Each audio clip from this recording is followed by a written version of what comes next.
Talk to me. I know you saw the news, man. Coach Malone. And Yup. I believe it was a GM. What was my boy name? Booth. Last name Booth, was yeah, Booth. Calvin Booth or something like that. Yeah, I'm not familiar with him, not going to lie, but my boy Mike Yeah, I'm not Malone. either. I think he's been there since Jokic was a rookie. He's been there for about 10 years now, or 10 plus years. Been with this organization that long, he gets fired just a few games before the postseason. Sean, you being a viewer on the outside, as we all are, as we all should be. Yeah, right? facts. You see a team who won a championship, Mm-hmm. almost made it to the Western Conference Finals last year, Right. is putting pieces together. They're still in championship contention. Their aspirations right now, not in the future, right now is to win a chip. And you see a team like that who fires their assistant GM as well as their head coach for over a decade. How do you view that as a fan? What does that tell you? As a fan, it's showing me that the players always gonna have the last say so. Okay, yeah. And coaches could just get bounced out like that. Yeah, like even Taylor Jenkins, the Memphis Grizzlies head coach, got fired as well. So it's just like it's crazy. I don't know what's going on. Outside looking in, is just like, do y'all even respect the coaches? I know, like, right. So like with Denver, I just heard that, I don't know if it's true though. I heard Calvin and Michael Malone, they wasn't seeing eye to eye. Yep, heard that as well. And then I also heard that Michael Malone was showing like favoritism towards Russell. Yep. And the other players wasn't jacking that pretty much. They wasn't liking that. So, and on top of Russ been playing kind of, inconsistent. Yeah. So they was like, they probably felt like disrespect. I know they voiced how they felt about it in the locker room, things of that nature. I'm sure things wasn't clicking, and then they wanted to make a decision like that. Yep. Me personally, I feel like it was a dumb move, especially being that it's you got about 4 or 5 games left in the season. The postseason is right around the corner, and we're already on a 4-game losing streak. Right. Why would you fire your head coach and and the GM? I don't know what's going on. Yeah. Like you said with Taylor Jenkins for Memphis Grizzlies, man, I thought that was a real interesting move as well. So that made sense. Firing him did make sense, but like you said, the time it doesn't make sense because you got to look at it. I think he's been a head coach for the Grizzlies since like 2019. Since 2019, 2020, when Ja was around a rookie. Had the first couple bad seasons because he had a very young core. 2022, they have an amazing season. I believe the season after that is all the nonsense with Ja. They lose him for the first 25 games or so, and then he gets injured, so then we lose him, so we're bad. So now everyone's healthy. Right. So I think with Taylor Jenkins, he was already on thin ice, but even though a lot of that stuff was out of his control, but especially everything with last season.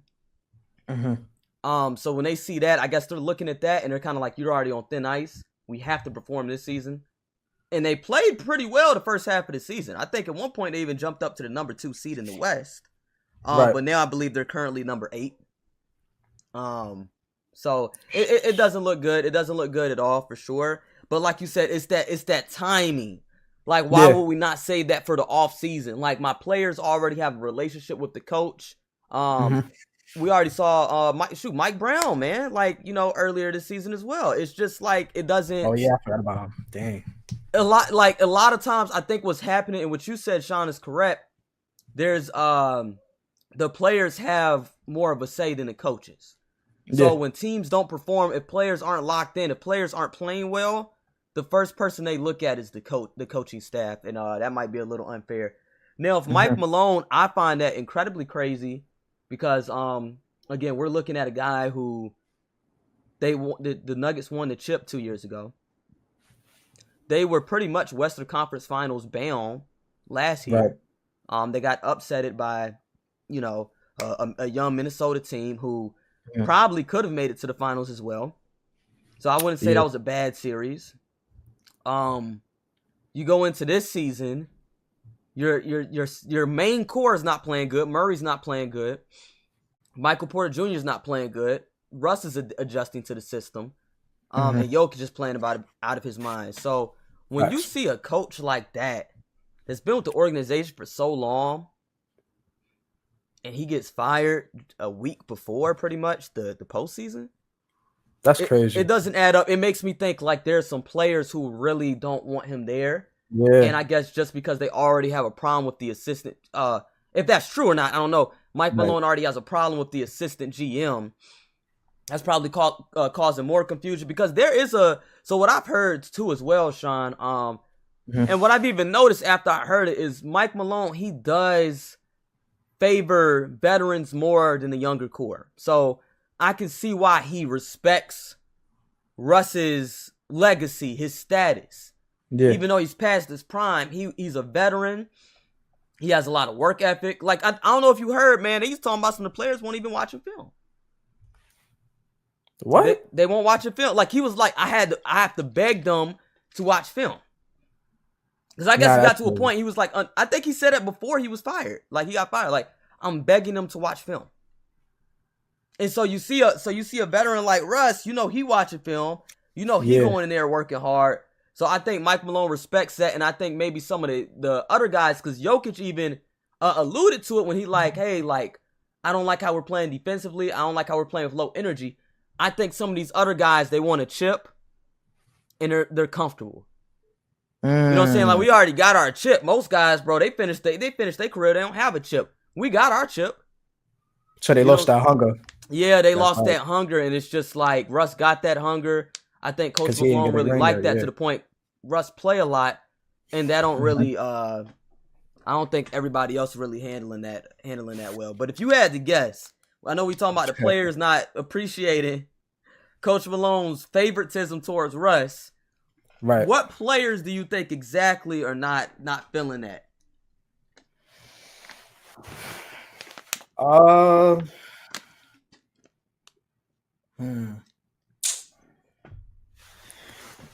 Maybe Porter. Yeah. Yep. I think so. Yeah. It's tough because like they got rid of KCP too. That's crazy. I already know. I mean, I didn't think the coach was gonna get fired, but like, yeah, I just knew that it was not gonna go well. You lost a player like KCP. Come on, man. That's what I'm saying. I don't think it's from a coaching fault. I think the roster needs revisions.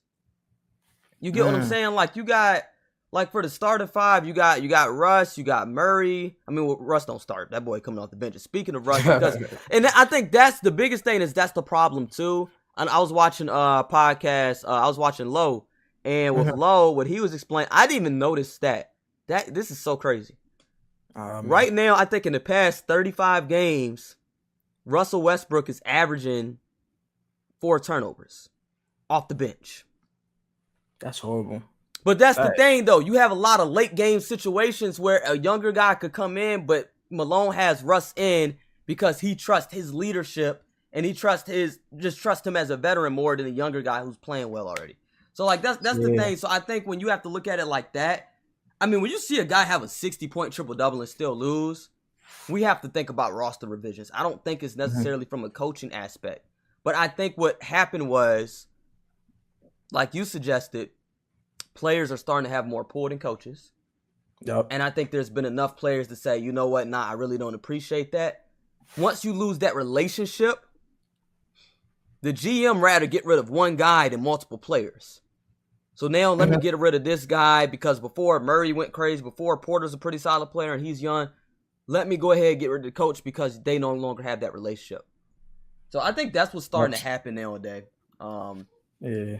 But Porter Jr. not the only one that's like not feeling like the favoritism with Michael Malone and the Russ thing. Because I seen one play, and I'm sure you probably seen a game on IG where Russ, what happened? He missed a wide open layup. He did. And I think, did he foul somebody at the end of the game? He did. Late game foul. Yeah, late game foul. 4 missed layups that game as well. That is crazy.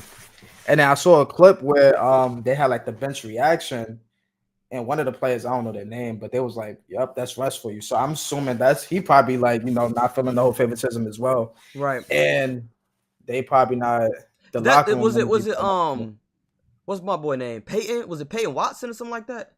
Maybe I think he was like, was he light skin, brown skin? Probably like Peyton Watson, like he brown skin.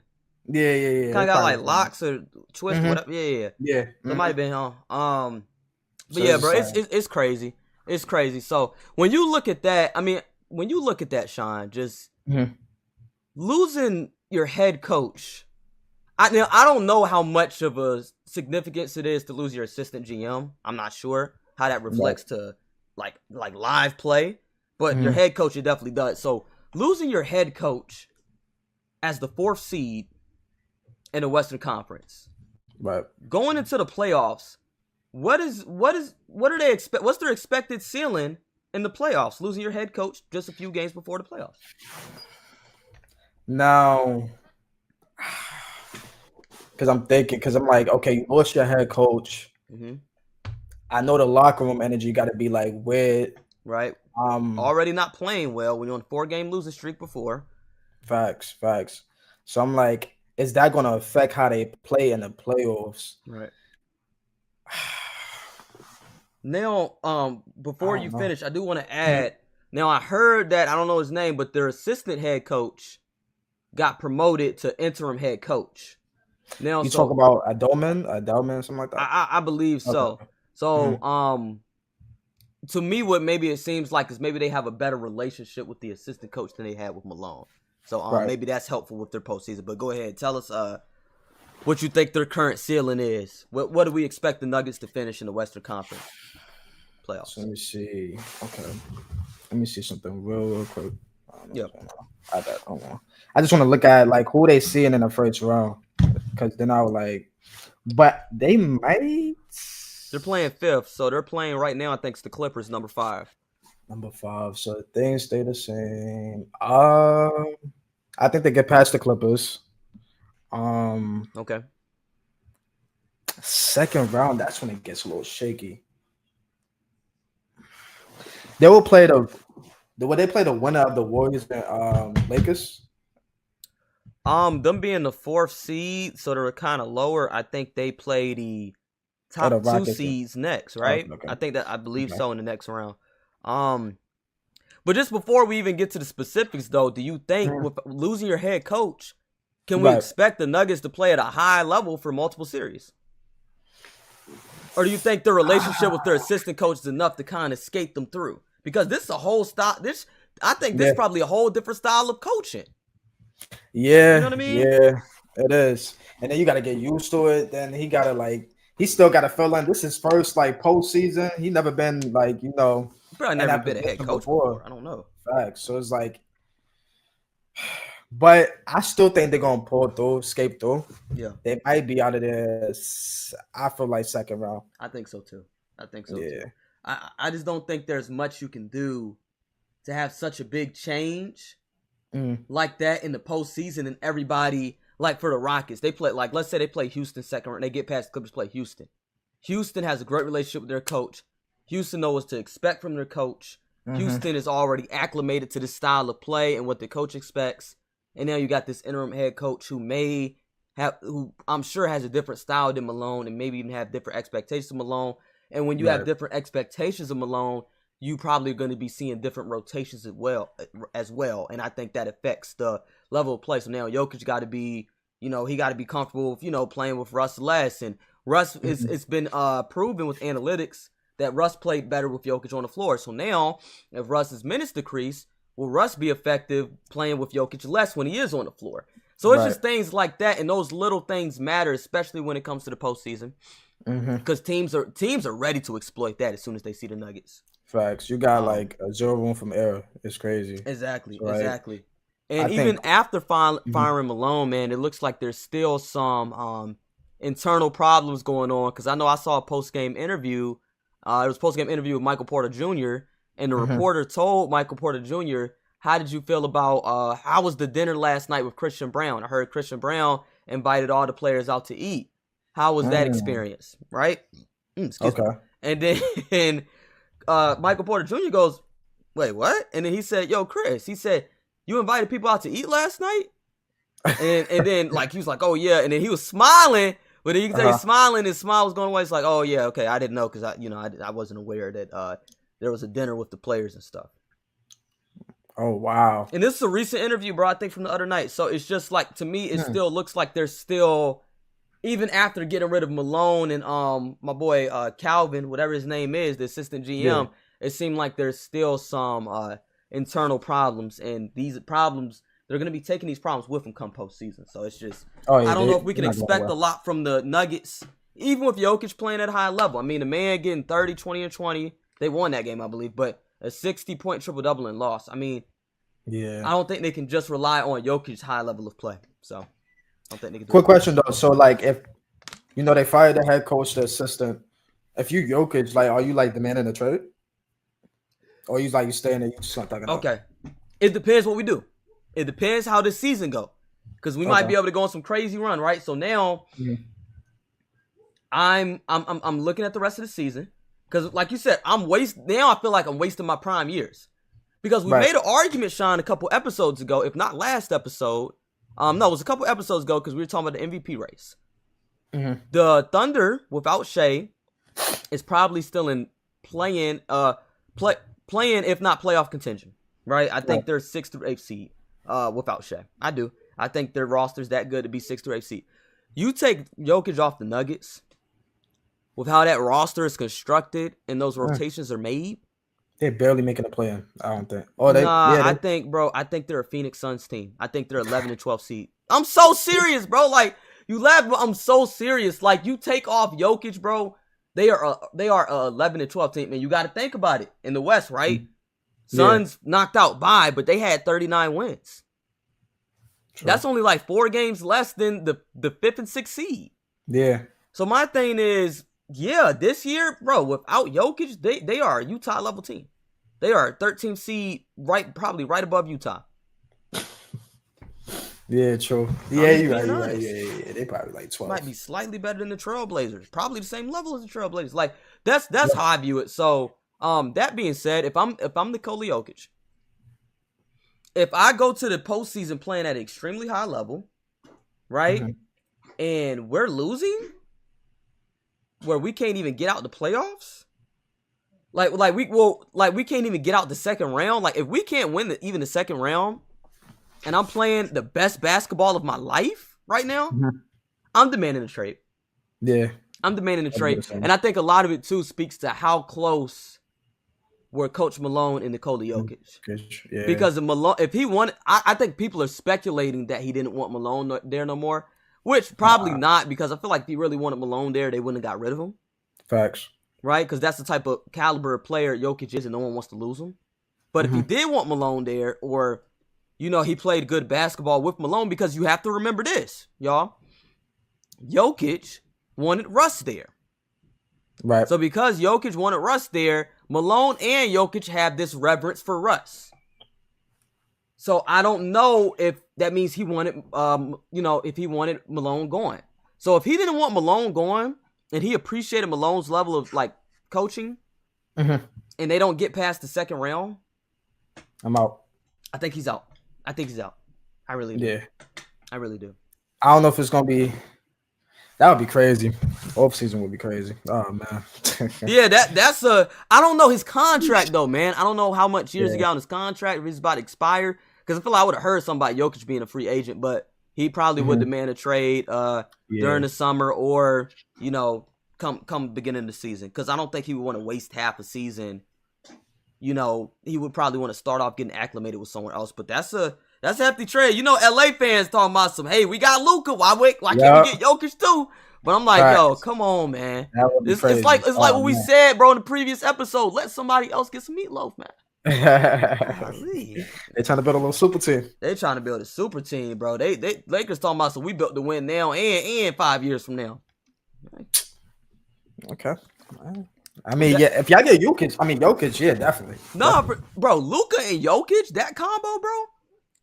Oh my gosh, man. That's gonna feed families. That's gonna feed families, man. I'm a LA fan if that happens.